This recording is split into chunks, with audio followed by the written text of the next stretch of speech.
Hello student. तो आज हमारा लेक्चर है चौथा। 3 पहले कंप्लीट हो चुके हैं। जो आपने देख लिए होंगे और नहीं देखे हों तो आप पहले देख लें उन्हें, उसके बाद इसे देखें। तो देखो, आज हम पढ़ेंगे सतत आवेश वितरण, क्योंकि हमारा कूलाम का नियम कंप्लीट हो चुका है पूरा। उसके सवाल जो थे न्यूमेरिकल एनसीईआरटी के जो दिए थे वो मैंने करवा दिए हैं पिछली दोनों वीडियो में। तो अब आज हम पढ़ते हैं सतत आवेश वितरण। तो सबसे पहले हेडिंग डाल लो, सतत आवेश वितरण।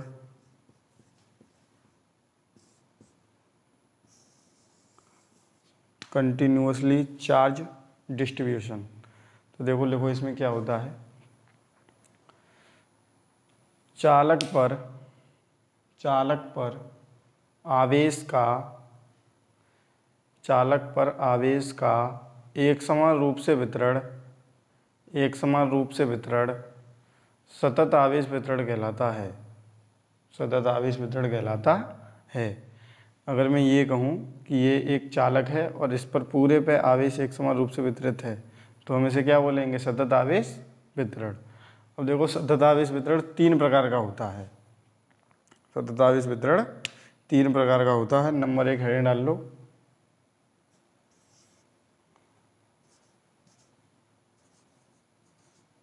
रेखीय आवेश वितरण। इसे बोलते हैं लीनियर चार्ज डिस्ट्रीब्यूशन। तो देखो, रेखीय आवेश वितरण लिखो, इसकी परिभाषा पहले देखो। जब आवेश एक समान रूप से चालक की लंबाई पर वितरित होता है तो इसे रेखीय आवेश वितरण कहते हैं। देखो क्या होता है इसमें। ऐसे अगर मैं ये कहूँ, ये एक तार है और इस पर पूरे पर आवेश वितरण है, ये प्लस प्लस आवेश फैला हुआ है, तो तार में लंबाई होती है क्योंकि तार लंबा होता है कहीं तक, तो इसे हम क्या बोलेंगे? रेखीय आवेश वितरण। जैसे ये तार है, जैसे नॉर्मली जो गांव में वायर खींची होती है तो उस पर जो आवेश होता है हम उसे बोल सकते हैं, इस पर जो आवेश वितरण है वो रेखीय आवेश वितरण है। ओके, तो हम अब इसको लिखेंगे। इसके बाद अब रेखीय आवेश वितरण में एक पॉइंट होता है जो पेपर में पूछा जाता है, उसे बोलते हैं हम रेखीय आवेश घनत्व, लीनियर चार्ज डेंसिटी। देखो, रेखीय आवेश वितरण नहीं पूछा जाता है पेपर में, रेखीय आवेश घनत्व पूछा जाता है जो इसका एक पार्ट है। तो लिखो रेखीय आवेश घनत्व की परिभाषा। चालक की एकांक लंबाई में उपस्थित आवेश रेखीय आवेश घनत्व कहलाता है। इसे लैम्डा से प्रदर्शित करते हैं। ओके, तो देखो, अगर मैं ये कहूँ इसकी 1 मीटर लंबाई है इतनी, तो इस 1 मीटर में जो आवेश उपस्थित होगा उसे हम क्या बोलेंगे? रेखीय आवेश घनत्व। और इसका सूत्र होता है लैम्डा बराबर Q/L, या होता है लैम्डा बराबर dQ/dL। ओके, अब देखो इसके बाद अगर मैं इसका मात्रक पूछूं आपसे कि इसका मात्रक क्या होगा, तो मैंने आपको पहले ही बता दिया था। बताओ Q क्या है? आवेश का मात्रक क्या होता है? कूलाम होता है। L लंबाई है, और लंबाई का मात्रक क्या होता है? मीटर। तो हमारा रेखीय आवेश घनत्व का मात्रक क्या हो गया? कूलाम प्रति मीटर। तो ये हो गया इसका मात्रक। अब इसकी यदि विमा की बात की जाए, विमा क्या होगी? तो देखो, कूलाम की विमा होगी 80 और मीटर की विमा होगी बट्टे L। अब इस L को ऊपर ले जाएंगे तो ये कैसी हो जाएगी? L माइनस की हो जाएगी तो ATL माइनस 1, ये हो गई इसकी विमा।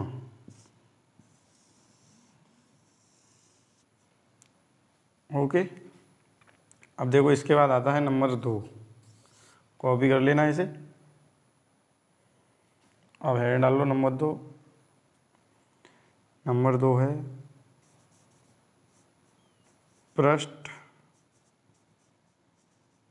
आवेश वितरण, सरफेस चार्ज डिस्ट्रीब्यूशन। देखो जिस ऐसे रेखीय आवेश वितरण में आवेश लंबाई पर वितरित था, ठीक उसी प्रकार पृष्ठ आवेश वितरण में आवेश पृष्ठ पर वितरित होता है या क्षेत्रफल में वितरित होता है। तो लिखो पहले परिभाषा पृष्ठ आवेश वितरण की। देखो जब आवेश एक समान रूप से चालक के पृष्ठ कोष्ठक में लिख देना क्षेत्रफल पर वितरित होता है तो इसे पृष्ठ आवेश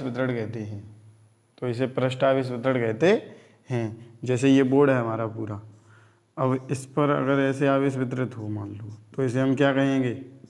पृष्ठ आवेश वितरण। ओके, अब देखो जैसे इसमें रेखीय आवेश वितरण में रेखीय आवेश घनत्व था, ऐसे ही पृष्ठ आवेश वितरण में क्या होगा? पृष्ठ आवेश घनत्व। इसमें होता है पृष्ठ आवेश घनत्व, सरफेस चार्ज डेंसिटी। तो देखो पृष्ठ आवेश घनत्व में क्या होता है, जैसे इसकी परिभाषा है सेम उसी तरह है, लंबाई की जगह पर क्या आ जाएगा? क्षेत्रफल। तो लिखो चालक के एकांक क्षेत्रफल में उपस्थित आवेश पृष्ठ आवेश घनत्व कहलाता है। इसे सिग्मा से प्रदर्शित करते हैं। तो देखो इसे किससे प्रदर्शित करते हैं? सिग्मा से। अगर मैं ये कहूँ ये वाली 1 मीटर है, ये भी 1 मीटर है, ये भी 1 मीटर हो और ये भी 1 मीटर हो, तो इतनी जगह में जो आवेश होगा उसे हम क्या बोलेंगे? पृष्ठ आवेश घनत्व। तो इसे किससे प्रदर्शित करते हैं? सिग्मा से। तो सिग्मा बराबर सूत्र होता है हमारा Q/A, क्योंकि यहाँ लंबाई आई तो L आ गया, यहाँ क्षेत्रफल आया तो A, क्योंकि एरिया होती है क्षेत्रफल। और या इसे ऐसे भी लिख सकते हैं हम, सिग्मा बराबर dQ/dA। जैसे यहाँ मात्रक निकाला है वैसे ही यहाँ पर मात्रक निकालेंगे पहले। तो देखो मात्रक क्या हो जाएगा?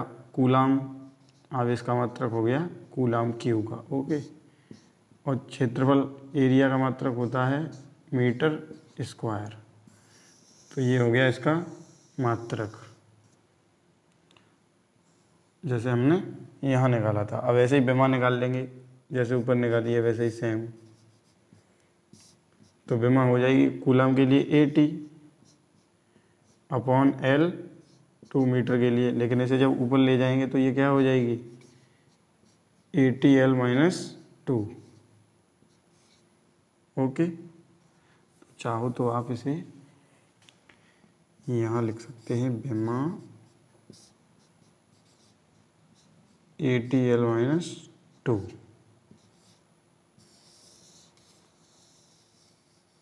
वीडियो को पॉज करें और उतारे जल्दी से। अब देखो इसके बाद आता है नंबर 3,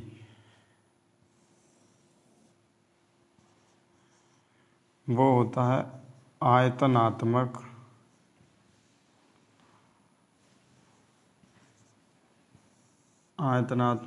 आवेश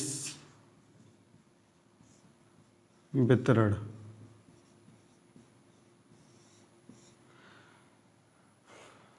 आयतनात्मक आवेश वितरण होता है वॉल्यूम चार्ज डिस्ट्रीब्यूशन। अब देखो इसकी परिभाषा क्या है, जैसे इसमें लंबाई आई थी, इसमें क्षेत्रफल आया था, तो इसमें क्या आ जाएगा? आयतन।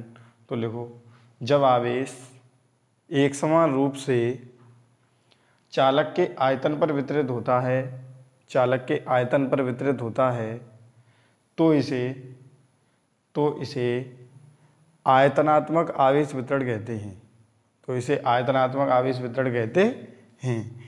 जैसे अगर मान लो कोई बॉल है या कोई सिलेंडर है, मान लो एक सिलेंडर है ऐसे, ये सिलेंडर है और इस पूरे सिलेंडर में आवेश एक समान रूप से भरा हुआ है, या कोई लीटर है मान लो, ठीक है, तो इसे हम क्या बोलेंगे, अब ये हो गया आयतनात्मक आवेश वितरण। अब यहाँ जैसे घनत्व आया वैसे यहाँ पर भी आएगा, तो इसमें आता है आयतनात्मक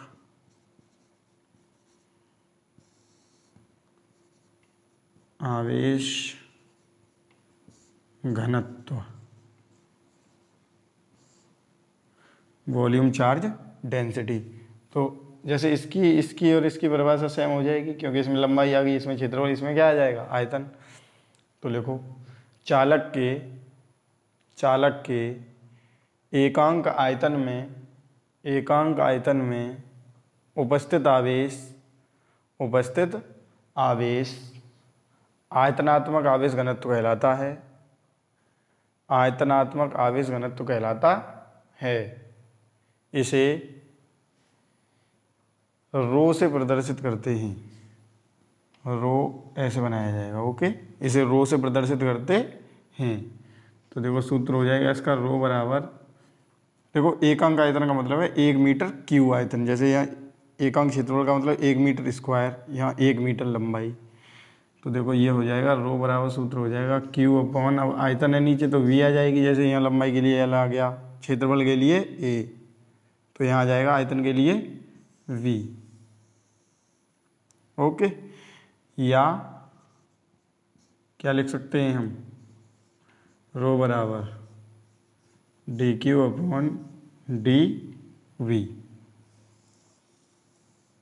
अब देखो मात्रक इसका डायरेक्ट लिख देंगे हम, मात्रक क्या हो जाएगा, कूलाम प्रति मीटर क्यू, क्योंकि यहाँ मीटर आया था लंबाई के लिए, फिर क्षेत्रफल हो गया तो उसमें स्क्वायर आ जाता है, आयतन हो जाता है तो उसमें क्यू आ जाता है। ये हो गया इसका मात्रक, कूलम प्रति मीटर क्यू। ऐसे ही विमा लिख दो डायरेक्ट, विमा हो गई ATL-3। तीनों परिभाषाएं सेम हैं। कभी कभी क्वेश्चन पूछा जाता है कि रेखीय आवेश घनत्व की परिभाषा विमा मात्रक लिखिए, कभी पूछा जाता है पृष्ठ आवेश घनत्व की परिभाषा विमा मात्रक लिखिए, कभी पूछा जाता है आयतनात्मक आवेश घनत्व की विमा मात्रक लिखिए। वीडियो को पॉज करके पहले उतारो जल्दी से, फिर आगे देखते हैं हम क्या आता है। और एक बात ध्यान से सुन लें, यदि आपने पीछे की वीडियो नहीं देखी है तो पहले वो देख लें, क्योंकि जब तक आप उन्हें नहीं देखेंगे तब तक आपको समझ में नहीं आएगा, क्योंकि आगे का समझने के लिए पीछे का समझना बहुत ज़रूरी होता है। तो पहले उनको देख लें जिससे आपको अधिक से अधिक जानकारी मिल सके। अब देखो इससे आगे अब हम पढ़ेंगे वैद्युत क्षेत्र, वैद्युत क्षेत्र, इलेक्ट्रिक फील्ड, ओके। तो हेड डालो आप लोग वैद्युत क्षेत्र। देखो वैद्युत क्षेत्र एक ऐसा पॉइंट है जिसे समझना बहुत आसान है, जिसे आप कैसे भी समझ सकते हैं। देखो क्षेत्र में एरिया होती है, अगर मैं आपसे पूछूं कि आपका क्षेत्र क्या है तो आप बताएंगे कि जहाँ तक लोग आपसे प्रभावित होते हैं वो सब आपका क्षेत्र कहलाएगा। और इसे हम केवल मैं समझने के उद्देश्य से बता रहा हूँ। अगर हम मान के चलें, केवल देखो कल्पना कीजिए कि एक लड़की है यहाँ, ओके, और ये कोई घेरा बना हुआ है यहाँ तक। अगर कोई लड़का या लड़की कोई भी हो, यदि वो यहाँ है तो वो इसे नहीं देख पाएगा। तो क्या आपको लगता है कि ये कोई प्रतिक्रिया देगा इसके प्रति? क्योंकि ये देख नहीं पाएगा तो कोई प्रतिक्रिया नहीं देगा। लेकिन अगर ये लड़का यहाँ हो या यहाँ हो, कहीं भी हो इसके अंदर, तो ये इसे देख सकता है। तो देखने के बाद कुछ ना कुछ अवश्य बोलेगा। तो इसने क्यों बोला? क्योंकि ये इससे प्रभावित हुआ तभी तो बोला। तो ये जो एरिया हो गई वो इस लड़की की क्या हो गई? क्षेत्र हो गया। ऐसे ही आवेश का सिस्टम होता है। अगर मैं ये कहूँ कि ये क्यू आवेश रखा है यहाँ, तो अगर आवेश यहाँ है तो प्रभावित नहीं होगा, कोई फर्क नहीं पड़ेगा। लेकिन आवेश यदि यहाँ आ जाएगा तो या तो इसके पास जाएगा या फिर यहाँ से दूर भागेगा। तो पास जाएगा, अगर माइनस का होता तो इसके पास चला जाता, लेकिन अगर ये प्लस का होता तो यहाँ से बाहर निकल के जाता। तो क्यों जा रहा है ये? क्योंकि ये इसका क्षेत्र है, ये इसके क्षेत्र में है। ठीक है, तो लिखो पहले परिभाषा वैद्युत क्षेत्र की। आवेश के चारों ओर का, आवेश के चारों ओर का वह क्षेत्र, वह क्षेत्र जिसमें कोई अन्य आवेश, जिसमें कोई अन्य आवेश आकर्षण अथवा प्रतिकर्षण बल का अनुभव करता है, प्रतिकर्षण बल का अनुभव करता है, वैद्युत क्षेत्र कहलाता है, वैद्युत क्षेत्र कहलाता है। ओके, देखो आकर्षण कर पड़ेगा। अगर ये माइनस का है तो ये आकर्षित होगा और ये प्लस का है तो प्रतिकर्षित होगा। ठीक है, ये हो गया हमारा वैद्युत क्षेत्र। अब इसके बाद हेड डाल लो आप वैद्युत बल रेखाएं, electric fields line, electric field lines. Okay, तो देखो वैद्युत बल रेखाएं क्या होती हैं। देखो वैद्युत बल रेखा नॉर्मली हम ऐसे कह सकते हैं, ये एक रेखा है और कोई धन परीक्षण आवेश यहाँ से छोड़ दिया जाए और ये यहाँ से अगर यहाँ तक पहुँच जाए तो ये रेखा क्या कहलाएगी? वैद्युत बल रेखा कहलाएगी। तो लिखो परिभाषा। वैद्युत क्षेत्र में, वैद्युत क्षेत्र में खींचे गए वे काल्पनिक निष्कोण वक्र, वे काल्पनिक निष्कोण वक्र जिन पर कोई धन परीक्षण आवेश, जिन पर कोई धन परीक्षण आवेश स्वतंत्र रूप से गति कर सकता है, गति कर सकता है, वैद्युत बल रेखा कहलाती हैं, वैद्युत बल रेखा कहलाती हैं। ओके, तो ये जो Q नॉट है ये इस पर स्वतंत्र रूप से गति कर सकता है, यहाँ से यहाँ जा सकता है और यहाँ से यहाँ, तो ये लाइन क्या कहलाएगी? वैद्युत बल रेखा। अब डालो हेडिंग वैद्युत बल रेखाओं के गुण। वैद्युत बल रेखाओं के गुण। ओके, तो देखिए वैद्युत बल रेखाओं के गुण क्या होते हैं। सबसे पहले लिखो 1 नंबर, लिखो वैद्युत बल रेखाएं, वैद्युत बल रेखाएं धनावेश से प्रारंभ होती हैं, वैद्युत बल रेखाएं धनावेश से प्रारंभ होती हैं। ओके, तो देखो ये जो चित्र बना लेना, ये धनावेश है तो इससे वैद्युत बल रेखाएं निकलती हैं। ठीक है, इसीलिए बोला गया है कि वैद्युत बल रेखाएं धनावेश से प्रारंभ होती हैं। चित्र बना लो। अब लिखो नंबर 2, वैद्युत बल रेखाएं, वैद्युत बल रेखाएं ऋणावेश पर समाप्त होती हैं, ऋणावेश पर समाप्त होती हैं या ऋणावेश पर जाकर मिलती हैं, ऐसे ही बोल सकते हैं हम। ठीक है, तो अब ये चित्र बना लेना। दूसरा, धनावेश से निकलती हैं बाहर और ऋणावेश में प्रवेश करती हैं। ठीक है, अब देखो देखो तीसरा बना हुआ, तीसरा नंबर डालो, नंबर 3, इसे मिटा देता हूँ मैं, तो डाल लेना नंबर 3।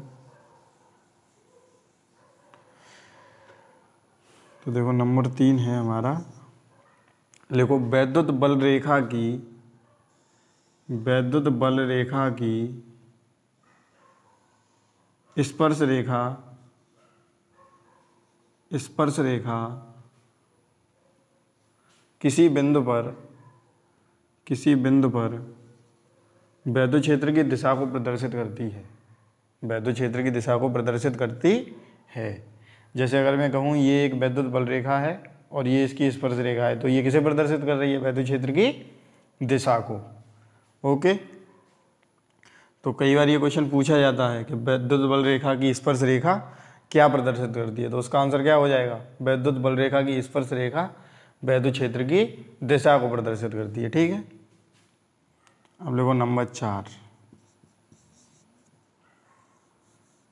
अब देखो नंबर 4 है हमारा, लिखिए। दो वैद्युत बल रेखाएं एक दूसरे को कभी नहीं काटती हैं, क्योंकि कटान बिंदु पर वैद्युत क्षेत्र की दो दिशाएं होंगी जो कि असंभव है। जैसे ये दिशा हो जाएगी और एक हो जाएगी ये, लेकिन एक ही स्थान पर वैद्युत क्षेत्र की दो दिशाएं नहीं हो सकती हैं। ओके, इसीलिए ये एक दूसरे को नहीं काटती हैं, तो ये हो गया असंभव है, ऐसा हो नहीं सकता। तो देखो कभी कभी क्वेश्चन पूछा जाता है कि दो वैद्युत बल रेखाएं परस्पर प्रतिच्छेद नहीं करती हैं, क्यों? ये जो हमारी एनसीईआरटी की बुक है इसमें ये क्वेश्चन दिया गया है, 7वां क्वेश्चन है, शायद देख लेना, आपके पास किताब होगी, उसमें 2 पॉइंट पूछे गए हैं, ए और बी। तो उसमें एक क्वेश्चन पूछा गया है कि दो वैद्युत बल रेखाएं परस्पर प्रतिच्छेद नहीं करती हैं, समझाइए, या शायद लिखा हुआ क्यों नहीं करती हैं। ठीक है, तो उसका आंसर यही हो जाएगा कि दो वैद्युत बल रेखाएं परस्पर प्रतिच्छेद नहीं करती हैं या एक दूसरे को नहीं काटती हैं, क्योंकि कटान बिंदु पर वैद्युत क्षेत्र की दो दिशाएं होंगी जो कि असंभव है। ओके, उतार लीजिए जल्दी से।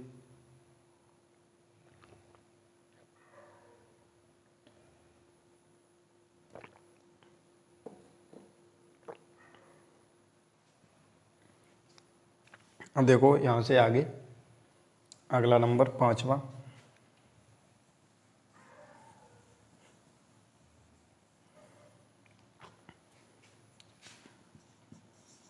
5वां नंबर लिखो। वैद्युत बल रेखाएं बंद पास नहीं बनाती हैं। ये यकायक टूट सकती हैं। ओके, 5 हो गए, 5 ही बहुत हैं क्योंकि पेपर में ज़्यादा 2 पूछे जाएंगे। कभी कभी ये क्वेश्चन भी पूछा जाता है कि वैद्युत बल रेखा बंद पास बनाती हैं, हाँ या ना, तो बंद पास नहीं बनाती हैं लेकिन यकायक टूट सकती हैं। ओके, तो अब देखिए यहाँ से आगे, अब डालो हेडिंग वैद्युत क्षेत्र की दिशा। वैद्युत क्षेत्र की दिशा। तो देखो वैद्युत क्षेत्र की दिशा में सबसे पहले नंबर 1 लिखो। धनावेश के लिए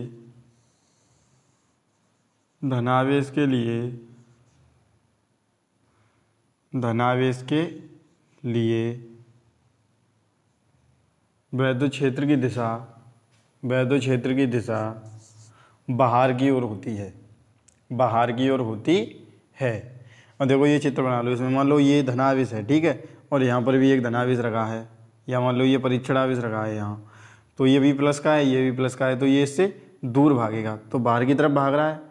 तो धनावेश के लिए वैद्युत क्षेत्र की दिशा किधर होती है? बाहर की ओर होती है। चाहे ये इधर रखा होता तो इधर भागता, तो इधर बाहर माना जाता। ठीक है, अब हम कह सकते हैं नंबर 2 लिखो। ऋणावेश के लिए वैद्युत क्षेत्र की दिशा अंदर की ओर होती है। जैसे ये ऋणावेश है और यहाँ पर रख दो एक परीक्षणावेश, तो ये इसकी तरफ भागेगा क्योंकि आकर्षित होगा ऋणावेश से। ऐसे अगर इसे पकड़ लेंगे तो ऋणावेश के लिए अंदर की ओर, धनावेश के लिए बाहर की ओर। ओके, उतार लो जल्दी से चित्र ये और देखो फिर आगे।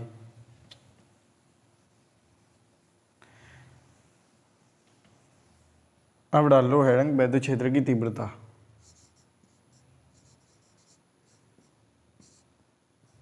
वैद्युत क्षेत्र की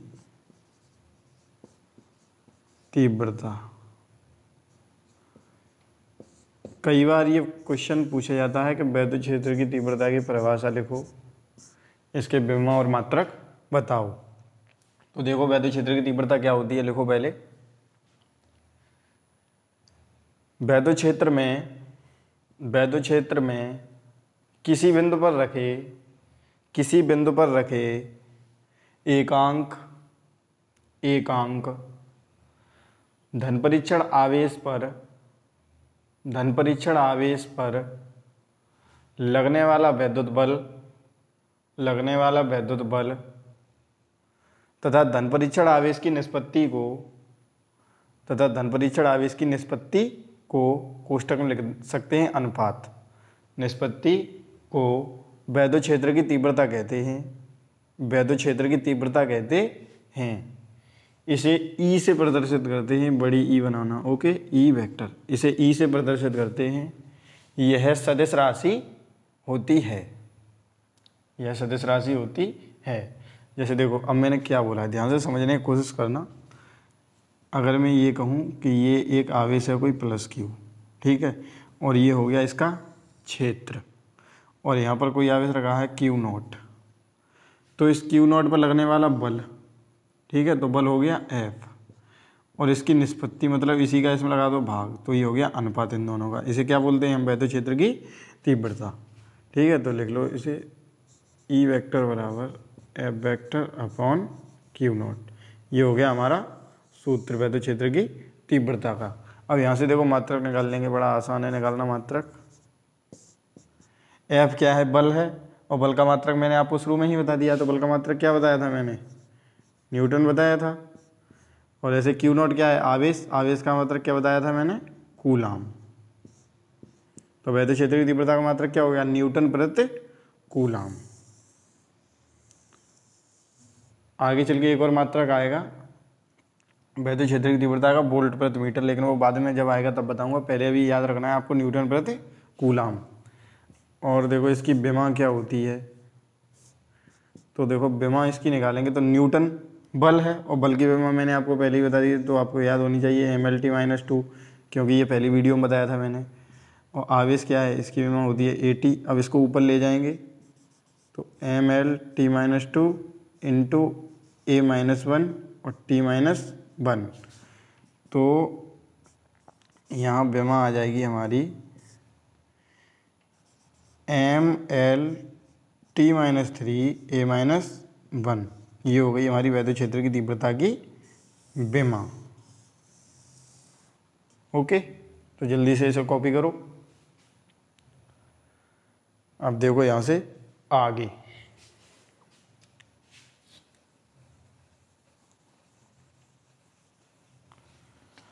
डालो हेडिंग।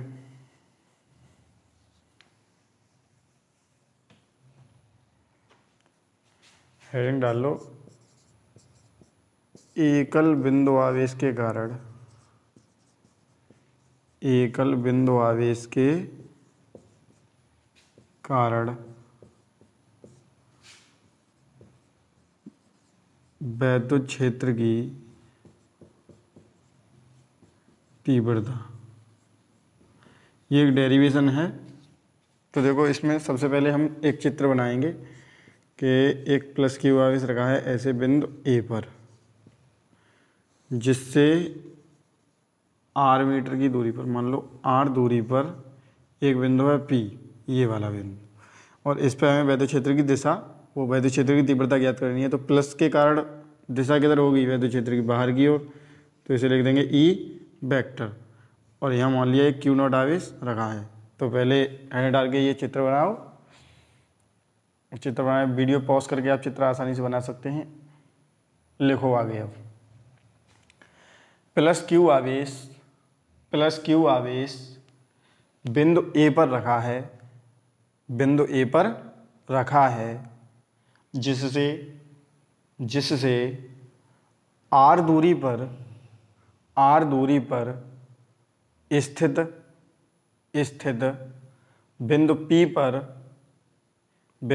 पर वैद्युत क्षेत्र की तीव्रता ज्ञात करनी है। ओके, तो देखो इस पर वैद्युत क्षेत्र की तीव्रता ज्ञात करनी है, ये चित्र बना लिया होगा आपने। अब देखो नई लाइन से,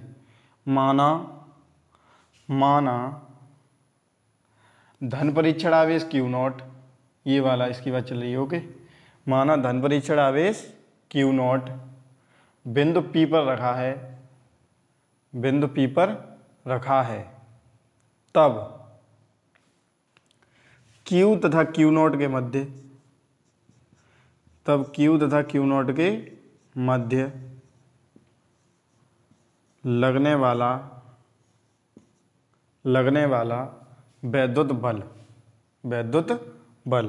अब देखो इधर वैद्युत बल का हमें सूत्र पता है, F बराबर 1/4πε0 Q1 Q2 बट्टे R²। लेकिन Q1 की जगह यहाँ Q दिया है तो Q आ गया, और Q2 की जगह पे क्या दिया है Q0, तो Q0 आ गया। ओके, अब देखो इस Q0 को यहाँ से उठा के मैं रख दूंगा इसके नीचे, यानी इसको यहाँ से उठाओ और कहाँ पर लाना है, इसके नीचे लाना है। तो ये संख्या बन जाएगी F/Q0 बराबर 1/4πε0 Q बट्टे R²। इसे मान लो समीकरण 1। अब यहाँ से आगे देखो, यहाँ लिख देंगे बट वी नो दैट, यानी हम जानते हैं, हम क्या जानते हैं कि ई वेक्टर जो होता है वो होता है F/Q0, या हम कह सकते हैं ई बराबर होता है F/Q0। तब समीकरण 1 से अब बताइए समीकरण 1 से क्या कर देंगे, ये F/Q0 के स्थान पर क्या रख देंगे, हम ई रख देंगे। F/Q0 के स्थान पर क्या आ जाएगा, ई। तो ये बन जाएगा ई बराबर 1/4πε0 Q बट्टे R²। ये हो गया हमारा सूत्र। ओके, जल्दी से इसे कॉपी कर लो, और कॉपी करने के बाद देखो इसका सदिश रूप भी यही लिख देता हूँ मैं। इसका सदिश रूप हो जाएगा ई वेक्टर बराबर 1/4πε0 Q बट्टे R कैप। एक तो सदिश रूप इस तरीके से लिख सकते हैं हम, और या दूसरा हम लिख सकते हैं इसे ई बराबर 1/4πε0 Q बट्टे R² R कैप। ओके, मतलब इसका भी यही बनता है, क्योंकि ये जो R वेक्टर लिखा है ना, यहाँ मैंने लिखा है R वेक्टर, तो R वेक्टर का मतलब होता है R इंटू R कैप। अब आपको बताया यहाँ R क्यू है बट्टे में, तो अगर यहाँ क्यू लगाओगे तो एक कटी तो जाएगा, तो स्क्वायर बचेगा। तो ये भी कैसे बन जाएगा, ये भी सेम इसी के जैसा बनेगा। ओके, तो इसे उतार लीजिए जल्दी से वीडियो पॉज करके, और फिर आगे देखो। मिटा देता हूँ अब इसे मैं।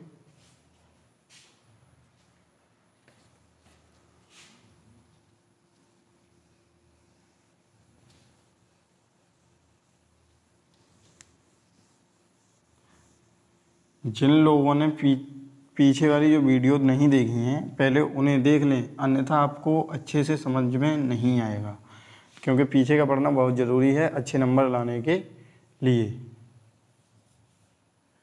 अगर आपकी कोई प्रॉब्लम हो तो आप मुझे कमेंट करके बता सकते हैं, मैं उसका सॉल्यूशन कर दूंगा आपके लिए। ओके, तो देखो अब इसके बाद डाल लो पहले हेडिंग, उसके बाद सवाल करवाऊंगा एक। तो पहले हेडिंग डालो, बहुल आवेशों के निकाय के कारण निकाय के कारण किसी बिंदु पर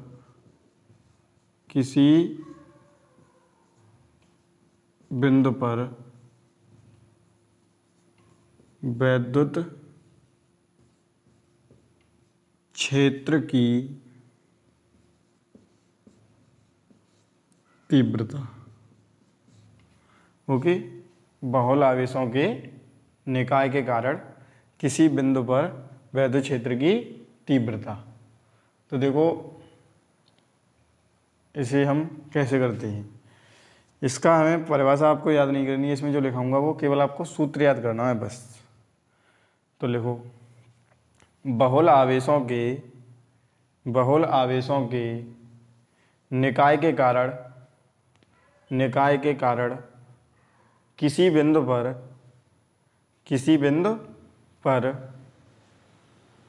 वैद्युत क्षेत्र की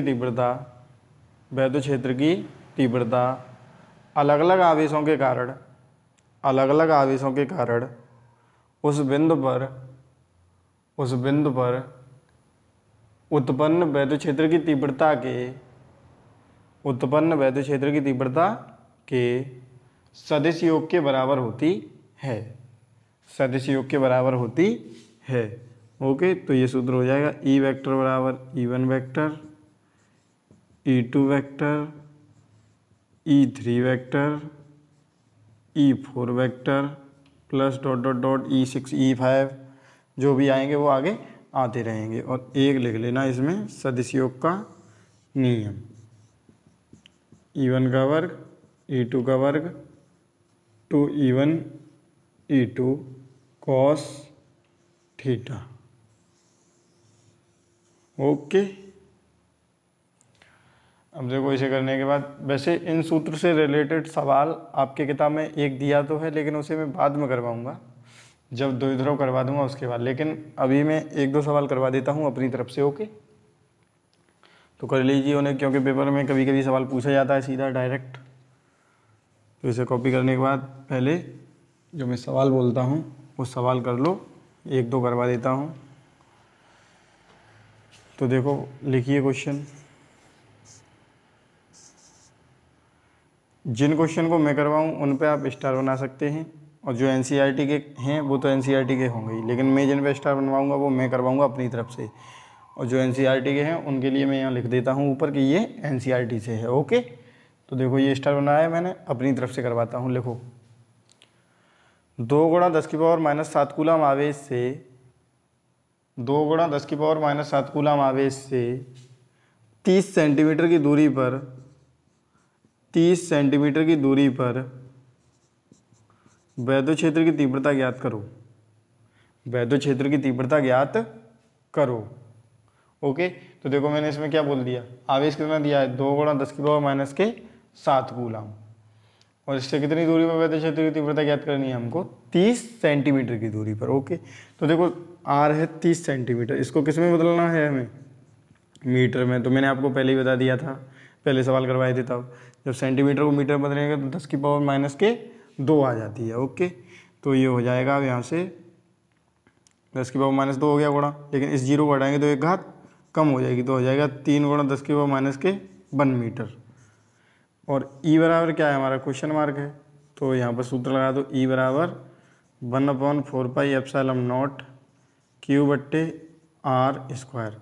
मुझे उम्मीद है यदि आपने पीछे वाली वीडियो ध्यान से देखी होगी तो इसकी वैल्यू ज़रूर पता होगी आपको, तो इसकी वैल्यू डायरेक्ट लिख देंगे, क्योंकि मैंने आपको पहले ही बोल दिया था जब तक फिजिक्स ख़त्म ना हो जाती पहले दूसरे तीसरे पार्ट तक लगभग ये वाला सूत्र, ये जो इतना पॉइंट है 1/4πε0, ये हर सूत्र में आता है लगभग।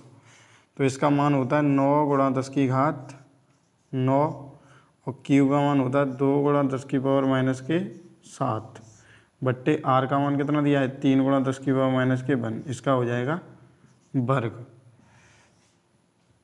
तो ये हो जाएगा E बराबर 9 गुणा 10⁻9 और 2 गुणा 10⁻⁻7 बट्टे 3 का वर्ग हो गया 9 और 2 एकन 2, तो 10⁻⁻2, तो 9 से 9 कट गए। ओके, आगे आ गया 2 गुणा 10 की पावर, अब 9 में से 7 गए तो कितने बचेंगे, 2 बचेंगे, और ये वाली घात कहाँ चली जाएगी, ऊपर, तो 10 की घात 2, तो टोटल हो गया 2 गुणा 10 की घात 4 न्यूटन प्रति कूलाम। न्यूटन प्रति कूलाम नहीं लिखोगे, जब तक मात्रक नहीं लिखोगे तब तक नंबर नहीं मिलेंगे। तो वीडियो को पॉज करो और उतारो जल्दी से। तो देखो अब एक एनसीईआरटी का सवाल करवाता हूँ मैं। किताब का 8वां सवाल है ये, तो लिखिए। पहला, दूसरा, तीसरा, चौथा, 5वां, 6वां सवाल मैंने पहले ही करवा दिए हैं, वीडियो में देख लेना आप, पिछली वीडियो में हो रहे हैं ये। 7वें सवाल का मैंने अभी बता रहा था मैं, वो ये इसमें प्रतिच्छेद क्यों नहीं करती हैं रेखाएं। और 8वां सवाल है वो मैं बोलता हूँ, लिखो। दो बिंदु आवेश क्यू ए बराबर 3 माइक्रोकूलाम तथा क्यू बी बराबर -3 माइक्रोकूलाम, -3 माइक्रोकूलाम निर्वात में एक दूसरे से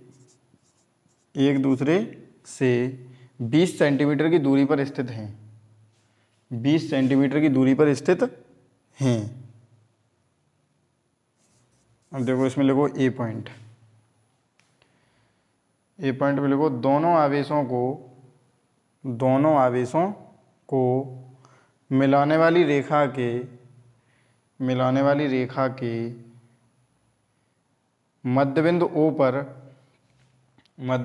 पर वैद्युत क्षेत्र कितना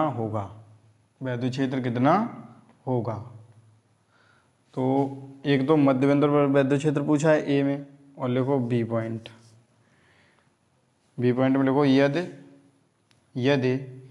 1.5 गुणा 10 की पावर -19 कूलाम, यदि 1.5 गुणा 10 की पावर -9 कूलाम परिणाम का कोई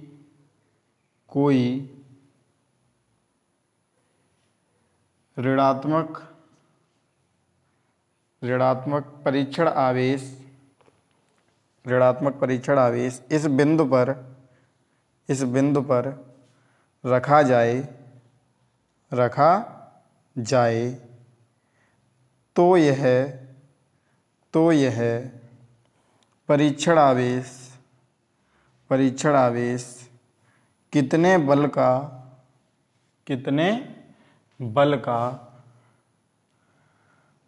अनुभव करेगा। ओके, तो ऐसी कंडीशन में इस पर बल पूछा गया है। तो देखो इसे करने के लिए क्या करेंगे, माइक्रो हटाएंगे तो मैंने पहले ही बता दिया है कितना आता है, 10 की पावर -6 कूलाम। ऐसे ही हो गया इसमें भी ले जाएंगे 10 की पावर -6 कूलाम।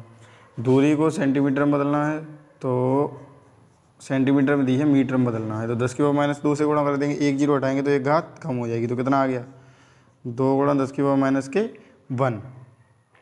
अब देखो यहाँ से हम पहले ए पॉइंट को सॉल्व करते हैं, ध्यान से समझने की कोशिश करना कि एक ये लाइन है, ओके, ए बी, ठीक है, और इसकी लंबाई है 20 सेंटीमीटर। टोटल कितनी है ये, 20 सेंटीमीटर है। और यहाँ पर एक आवेश रखा है 3 माइक्रोकूलाम, या हम कह सकते हैं कितना रखा है, 3 गुणा 10 की पावर -6 कूलाम, और इधर रखा है -3 गुणा 10 की पावर -6 कूलाम, और इसका मध्य बिंदु है ये O। यहाँ पर हमें वैद्युत क्षेत्र की तीव्रता ज्ञात करनी है, ठीक है। तो देखो ये कैसा है, धनावेश है, तो धनावेश के लिए वैद्युत क्षेत्र की तीव्रता यहाँ किधर हो जाएगी, बाहर की ओर, और ये ऋणावेश है, इसके लिए वैद्युत क्षेत्र की तीव्रता किधर हो जाएगी, सॉरी एक सेकंड, ये ऋणावेश है तो इसके लिए भी इधर ही हो जाएगी क्योंकि अंदर की ओर होगी, इसके लिए तो इधर हो जाएगी, इसके लिए भी। तो एक को मान लो E1, एक को मान लेते हैं E2, ठीक है। लेकिन हमें एक चीज़ यहाँ से ध्यान देनी है कि ये दूरी कितनी रह गई, अब 10 सेंटीमीटर हो गई, और ये भी कितनी हो गई, 10 सेंटीमीटर। तो पहले हम निकालेंगे यहाँ पर 3 गुणा 10 की पावर -6 कूलाम आवेश के कारण बिंदु O पर वैद्युत क्षेत्र की तीव्रता, वैद्युत क्षेत्र की तीव्रता। तो देखो क्या हो जाएगी। अब यहाँ पे आपको एक चीज़ याद रखनी है, आर की जगह पे कितना लगाना है, इसमें 10 सेंटीमीटर लगाना है, यानी 10 × 10 की पावर माइनस के 2 मीटर, या हम कह सकते हैं कि 10 की पावर केवल माइनस के 1 मीटर। ओके, अब देखो सूत्र लगा दो जो मैंने करवाया था। E1 बराबर 1/4πε0 Q/R स्क्वायर। ओके, इसका मान कितना होता है 1/4πε0 का 9 × 10 की घात 9। क्यू का मान कितना होता है, क्यू का मान दिया गया है 3 × 10 की पावर माइनस के 6। अब बट्टे आर का मान कितना दिया गया है 10 सेंटीमीटर या 10 की पावर माइनस के 1, तो इसका हो गया वर्ग। तो बताइए 9 तिया 27, 9 में से 6 जाएंगे तो 3 बचेगी, और यहाँ पर घात कितनी हो जाएंगी 10 की पावर माइनस के 2, और इसे ऊपर ले जाएंगे तो ये कैसी हो जाएगी प्लस की। ठीक है, तो ये जब प्लस की हो जाएगी तो फिर ये संख्या बन जाएगी E1 बराबर 27 × 10 की पावर 3, और इसे ऊपर ले जाएंगे 10 की पावर 2, तो ये हो गया पूरा 27 × 10 की पावर 5। अब यहाँ पर दशमलव मान लो और एक अंक आगे बढ़ा लो, तो ये कितना हो जाएगा 2.7 × 10 की पावर 6 हो जाएगा, क्योंकि एक अंक आगे बढ़ाया दशमलव। तो E1 बराबर आ गया, अभी ये केवल E1 बराबर आया है प्लस के आवेश के कारण। ठीक है, पहले इसे कॉपी करो इतना, उसके बाद आगे वीडियो को पॉज करके कॉपी कर सकते हैं आप जल्दी से। अब देखो इसके बाद आगे क्या करना है हमें।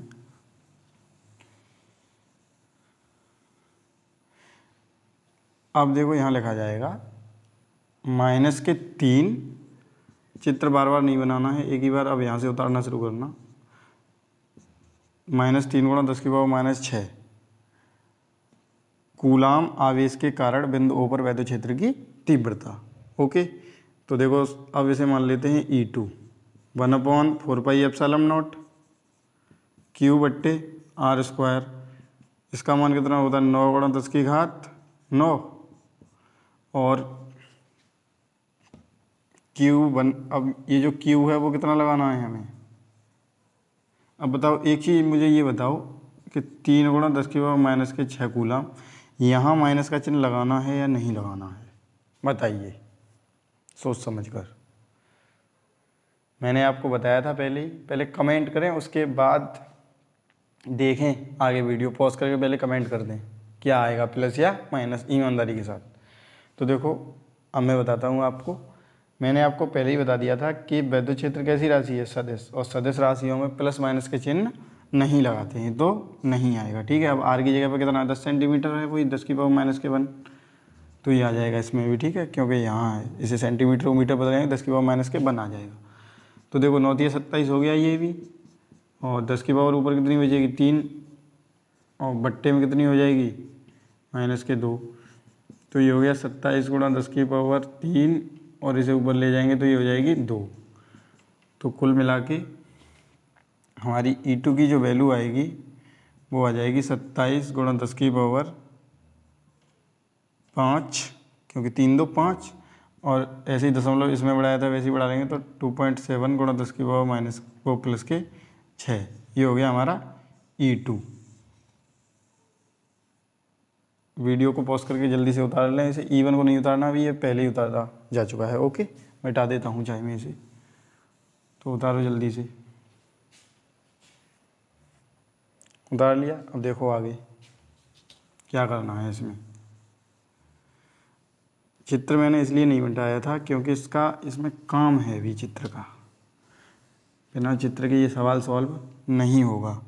अब देखो E1 E2 दोनों तीर देखो एक ही दिशा में हैं, तो मैं यहाँ पे लिख दूंगा जब दोनों तीर एक ही दिशा में होंगे तो थीटा बराबर हो जाएगा 0 अंश। कितना हो जाएगा 0 अंश। ओके, अब लगा दूंगा यहाँ सदिश योग का नियम, E बराबर √E1 का वर्ग प्लस E2 का वर्ग plus 2E1 E2 cos theta.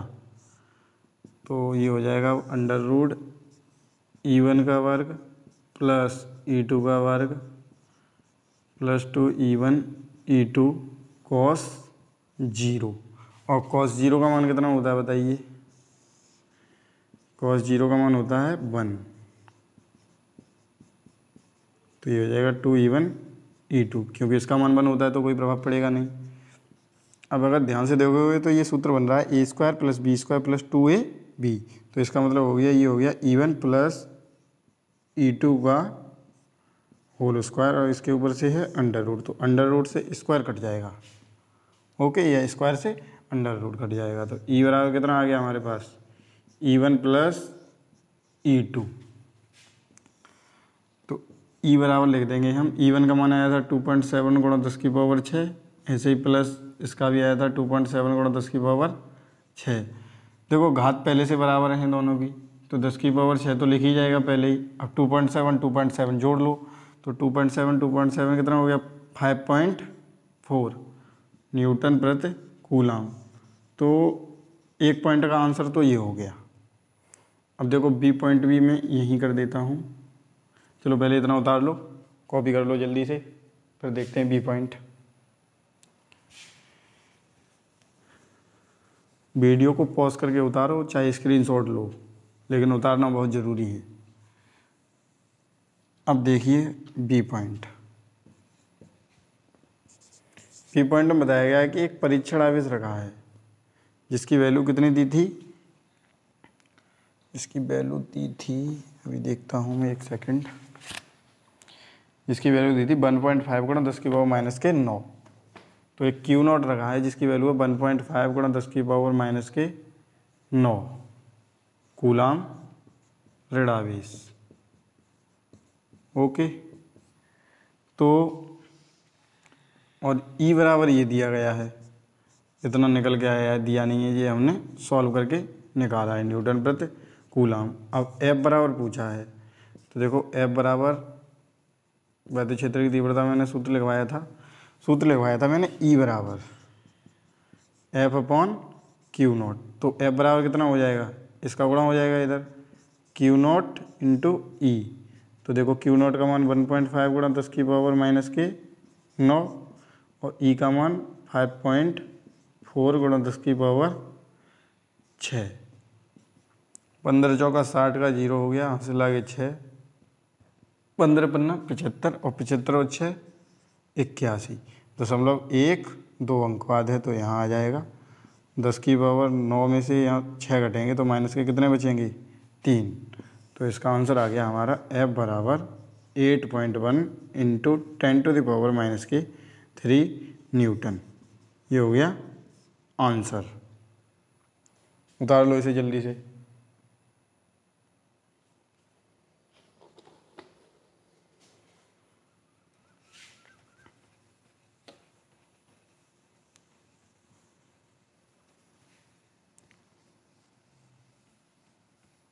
Okay,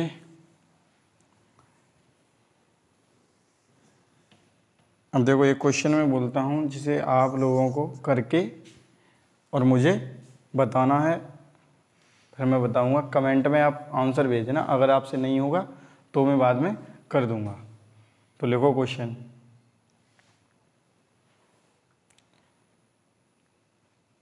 लिखो, एक न्यूनतम आवेश से 1 मीटर की दूरी पर वैद्युत क्षेत्र की तीव्रता ज्ञात करो। इसे करके देखना है। न्यूनतम आवेश दिया है और आपको ये पता करना है कि न्यूनतम आवेश क्या होता है, क्या लगाएंगे सवाल में, ओके। और दूरी दी है r बराबर 1 मीटर। तो इसे आप करके और कमेंट कर देना, मैं देख के बताऊंगा। जिनका आंसर सही होगा उनको रिप्लाई दे दिया जाएगा। तो आप कोशिश करें, गलत आए तो भी आंसर पोस्ट करें, मैं बताऊंगा फिर आपको क्या क्या है, क्या कैसे होगा, ठीक है। तो आप हमारे चैनल को सब्सक्राइब कर लें, जिससे आपको वीडियो की जानकारी पहले से मिल सके।